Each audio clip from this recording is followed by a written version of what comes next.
Seorang anak geng sangat suka di sini. Untuk menyatakan cinta itu. Bahkan dia menato namanya di lengan. Dia memukul kakaknya. Meskipun dipukul, dia juga tanpa suara. Tetapi, setelah si preman terlihat tato naga di badan dia, wajahnya diganti segala. Karena dia bertato banyak. Dibuktikan posisinya lebih tinggi.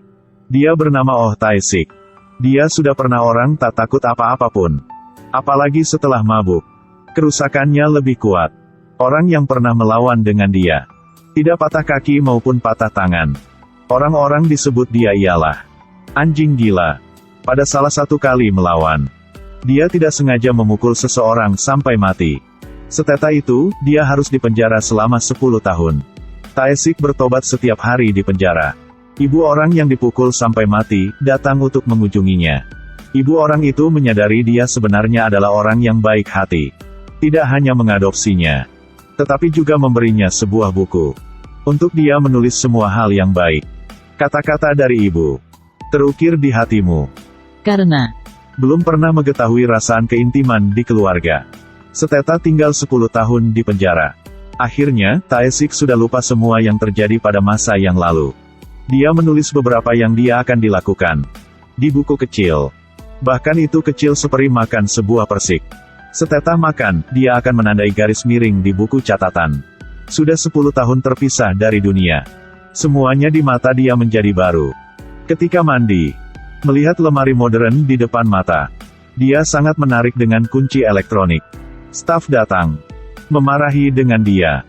Saat staf sedang melipat handuk, mendengar suara Tae-sik masih berkicau di sana. Dia marah lagi. Ketika melihat tato di badan dia, staf itu takut sampai cegukan. Beres mandi, dia ketemu dengan mantan temannya, Changmu dan Yangki. Sejak dia masuk penjara, si Park pernah dipatah kaki oleh Tae-sik dan Cho Pan-soo, seorang pedagang pada saat itu. Mereka sudah bergabung sama dan menjadi gangster terbesar di kawasan ini. Changmu dan Yangki juga bergabung menjadi kekuatan mereka. Meskipun mereka sudah kaya, tapi diri dengan bos geng, Tae-sik, mereka masih merasa memalu-maluin. Mereka takut dia akan ditempati kawasannya. Jadi begitu, Tae-sik biasanya diawas dengan orang lain. Setelah kenal dengan teman-teman, Tae-sik kembali. Warung bunga Matahari Ibu Kim. Saat Tae-sik dibebaskan dari penjara, Ibu Kim sangat senang. Untuk selamat datang dia kembali.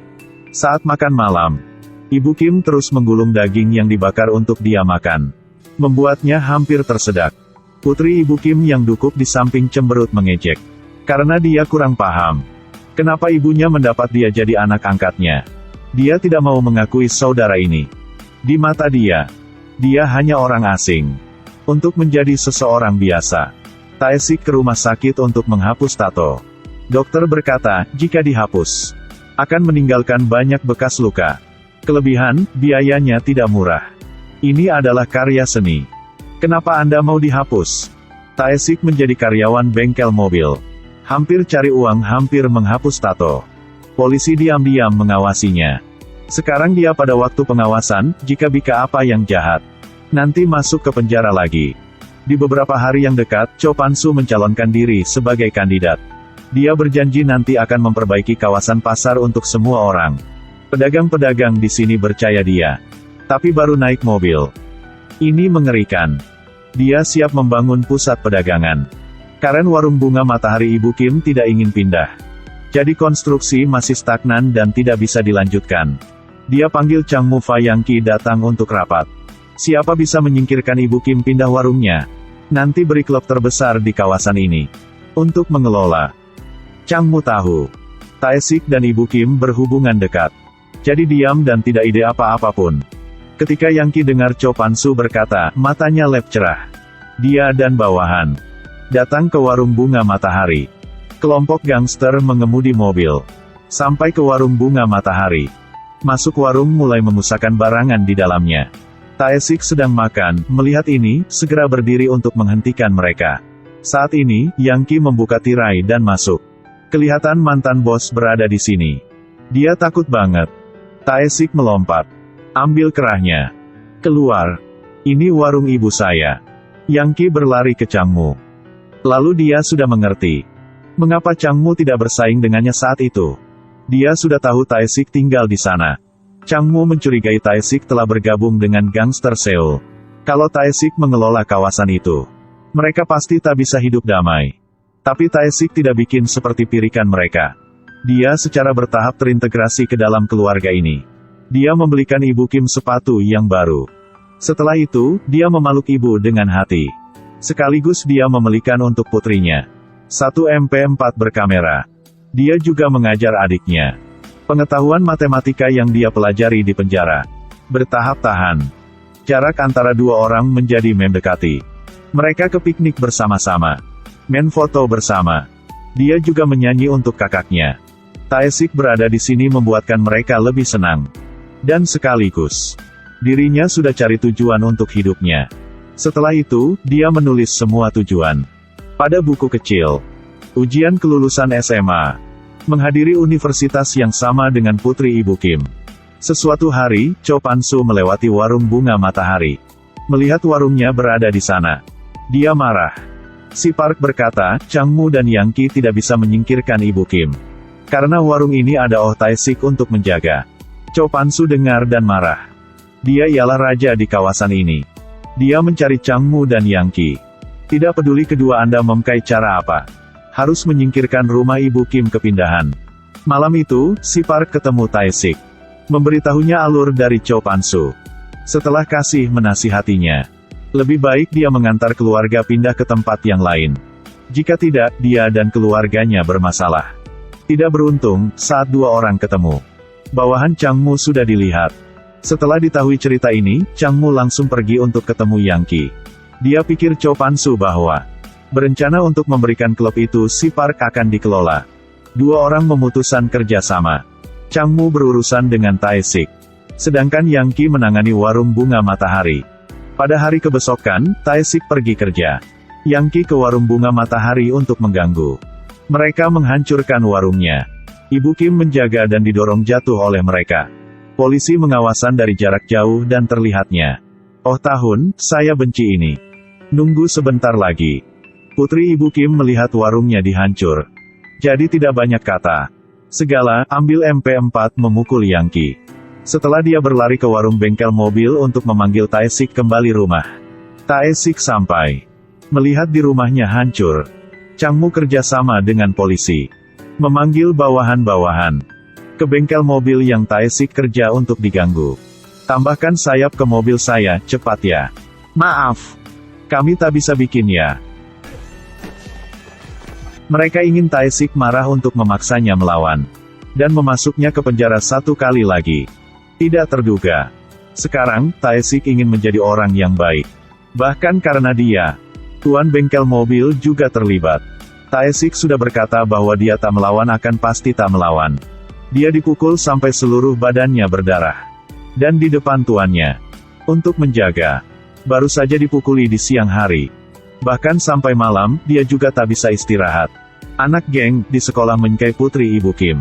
Ketika dia mendengar bahwa dia dipukuli, dia datang untuk tertawa. Setelah itu, ulangi. Kisah dia membunuh anak Ibu Kim sudah 10 tahun yang lalu. Pada waktu itu, putrinya mendengar kisah ini. Kematian kakaknya, dia tidak mengetahui apapun. Orang yang dibunuh kakaknya. Sekarang orang itu menjadi saudara angkat, itulah penghinaan. Dia mengatasi keterkejutan ini dengan cepat. Di matanya, saudara kandung adalah anak nakal dan tidak baik. Seluruh hari hanya minta uang dari ibunya. Kalau tidak memberi uang, dia akan memukul ibunya. Dia lebih benci kakaknya. Setelah itu, dia memanggil Tae-sik ialah kakak dan mengampuninya. Keesokan harinya, Ibu Kim pergi ke Cho Pan-soo. Ibu menggunakan buku harian untuk mengintimidasinya. Anaknya pada tahun itu dipaksa oleh Cho Pan-soo untuk memukul Oh Tae-sik. Akhirnya, satu orang mati, satu orang masuk penjara. Tidak ada yang tersisa untuk bersaksi. Tetapi anaknya memiliki kebiasaan menulis buku harian. Di buku harian sudah menulis kisah ini. Tetapi dia tidak tahu bahwa buku harian ini sudah merugikan seluruh keluarganya. Keesokan harinya, putrinya pergi ke sekolah dan mematahkan kepala dengan batu bata. Ibu Kim pergi ke rumah sakit, melihat putrinya dalam keadaan koma dan menyalahkan diri. Seorang yang kecil seperti ibu. Bagaimana Anda bisa menolak dengan bos gangster?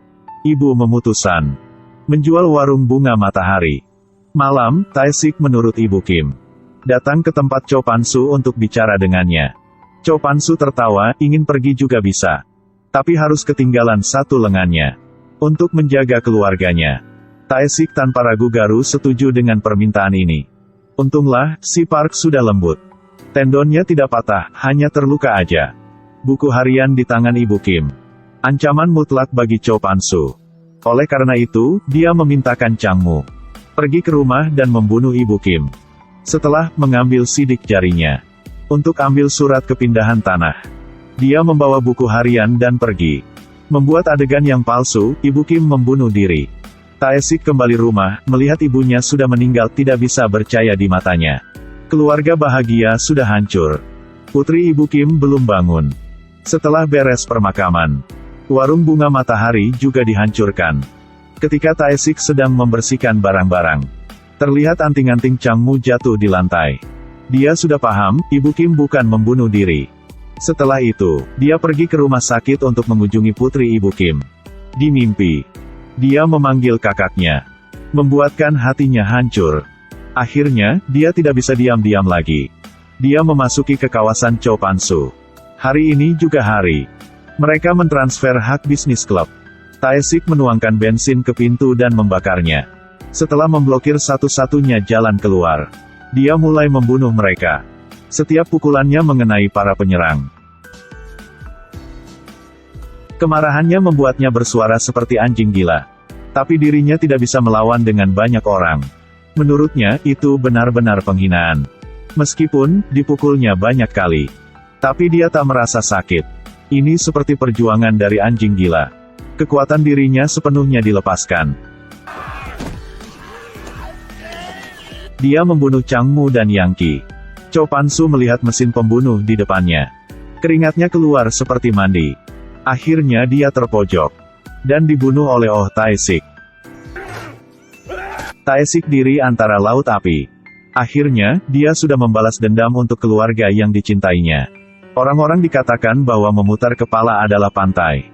Tapi sebenarnya, sebagai seorang gangster, siapapun tak ingin jadi gitu. Nanti, putri Ibu Kim masuk universitas. Tetapi dibutuhnya selalu membawa buku kecil. Dia belajar dari Tae-sik. Menulis di buku apa yang dirinya ingin melakukan. Lelaki yang jahat sudah diganti. Satu hati ingin menghadap matahari, tapi mengapa begitu sulit? Buku harian ialah kehidupan. Adalah sisi jahat dari kepribadian manusia, dan juga orang-orang yang kesalahan. Ada semacam tragedi. Sebagai bunga matahari mekar pada malam. Ayo like dan share video itu ya. Nanti ketemu kalian pada video yang terus ya.